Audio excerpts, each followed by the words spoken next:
Today, we're talking about the USDM Ferrari, also known as the C8 Corvette. The factory C8 wheels, they're cast, which is not what you'd expect on a $70,000 flagship sports car, but it seems that Chevy ran out of money towards the end of the project, or something along those lines. Today, however, we are going to fix this by showing you the best wheel and tire combos for your C8 Corvette.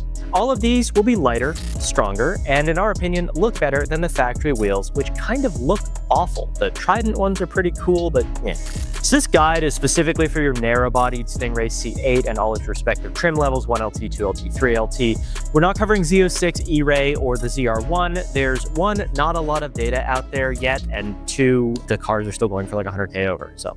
First off, lug pattern, 5x120, M14x1.5 lug nuts, 66.9 center bore, and 140 foot-pounds lug nut torque. Lot changed from the C7 to the C8. First, lug pattern went from 120.65 to the regular 120. The lug nuts were bumped up to M14, and the center bore is a few mils smaller. The bad part here is that your favorite retro Vette wheels will not be cross-compatible, not even close. But the good news is that more doors are open for aftermarket wheels as you get basically BMW wheels. Now on our website, we have over 100,000 possible wheels in the new lug pattern, whereas there's only a fraction of that in the old one. Most C8 owners do opt for something custom though, so if you go with like Heritage, CCW, work wheels, etc., you do have a lot more options there. Now, note on the lug pattern, 120 versus 120.65, how much could it really matter?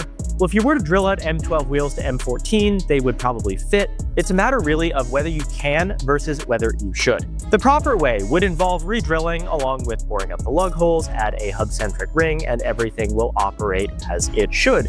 Or skip that entire hassle and just buy some 5x120 wheels. If there's a wheel that you love in 120.65, it probably comes in 122. So should you upsize, downsize, or keep factory size? The factory Stingrays come with the classic Vette double stagger, 19s in the front, 20s out back. Most of the time, double staggered wheels will be optimal for looks and for performance on these cars. That's what the car was designed to have. That's what's going to make the traction control happy. There you go. You don't have to keep the 1920 sizing though. You could always upsize or downsize, and both are relatively common. Upsizing is mostly about looks. A 20 and 21 setup fills out the factory wheel wells better and gives you basically the Z06 stance. Comfort's not going to be affected too much, but depending on the tires that you go with, some trimming might be required. Oh, and plan on those rear tires costing a pretty penny. If you haven't shopped 21-inch tires, good luck. A misconception is that downsizing is only for race cars. Well, I'm here to tell you today that 18-19 setups can look pretty cool if they're done right. They give the C8 a really nice ride height even on stock suspension, and you shouldn't sleep on the 18-19 combo, and we're going to show you why later in the video. But one of the other huge benefits is that super wide 19-inch rear tires are cheap. Now, if you're going to use the car on the track, an 18-18 setup will give you the least unsprung weight, but the rear arches are left a little empty unless you go super slammed. Keep things simple though.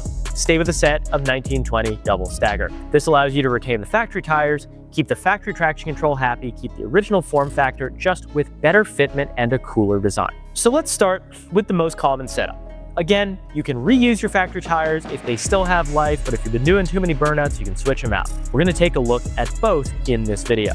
So the first car that we're taking a look at is on a set of MRR GF5s, 19.8.5 plus 38, 20x11 plus 48.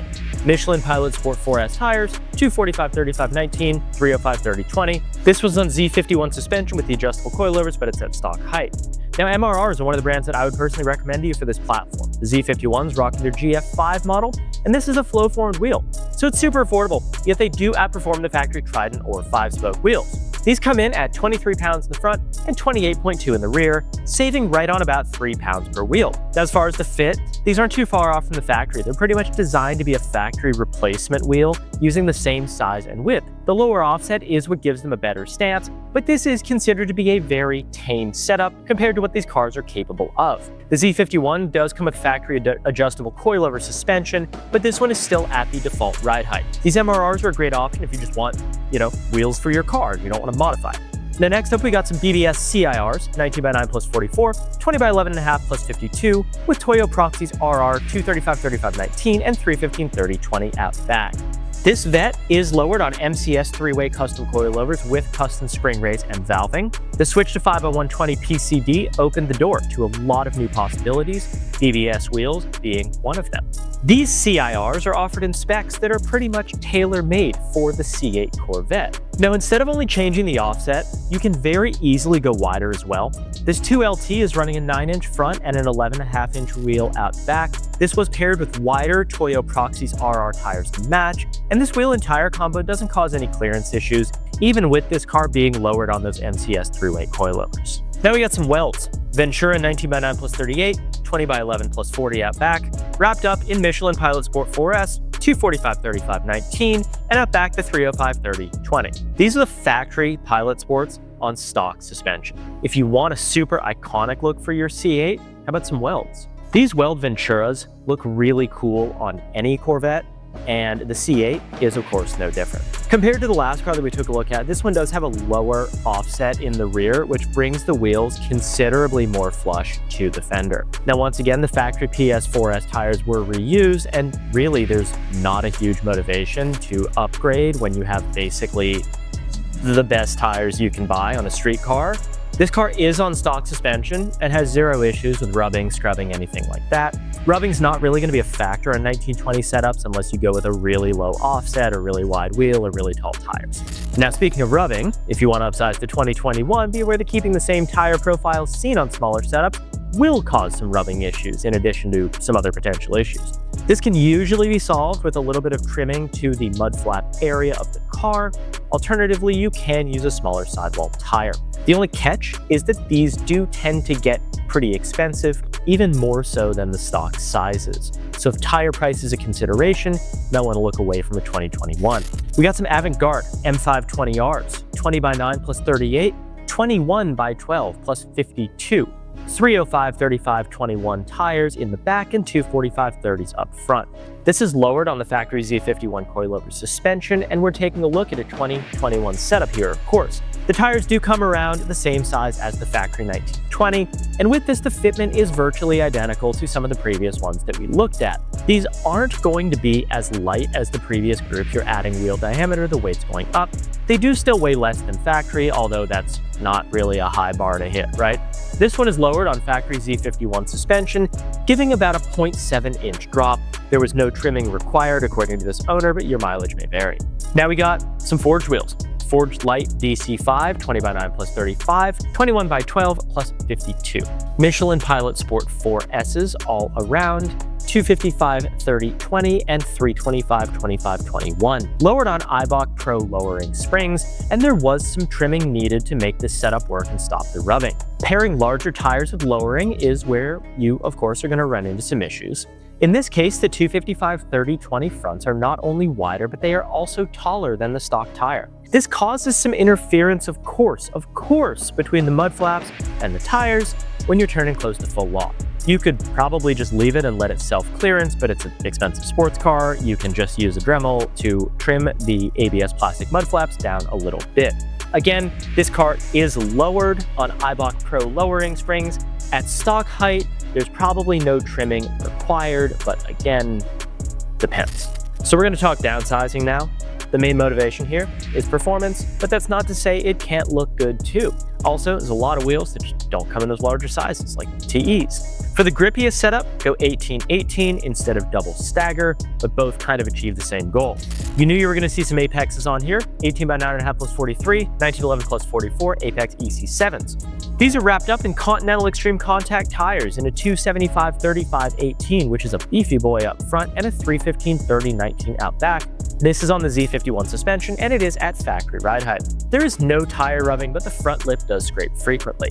If someone says that 18/19 setups look small on these cars, just pull up this picture on your phone, go here, look at this one.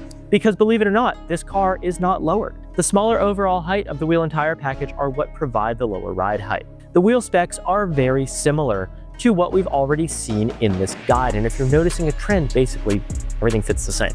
Notice in this case that 9.5-inch wide fronts were chosen to fit ultra-wide front tires. Now, as far as the tires, the widest fronts we've seen are 255 thus far, but this one was able to fit 275s, the same size as the Z06. Out back, we're looking at a 315/30/19, which measures almost an inch shorter than the factory tires, which is why this whole thing kind of works. Now we're taking a look at more MRRs, 18x10/39, 18x12/42. These are wrapped up in Nankang CRS 285/30/18 and 315/30/18 out back. This is an 18/18 staggered width only setup, not staggered diameter.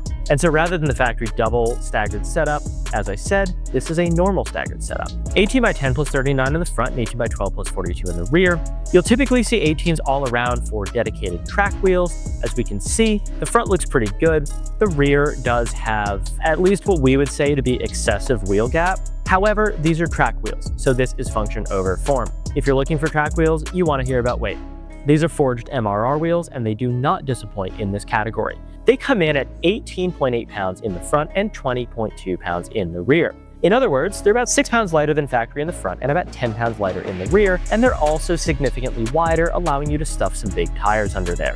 Now, just like that last car, 18s do let you run that super wide front tire on par with the Z06 or even wider in this case. So, it's a Vette. You knew it was coming.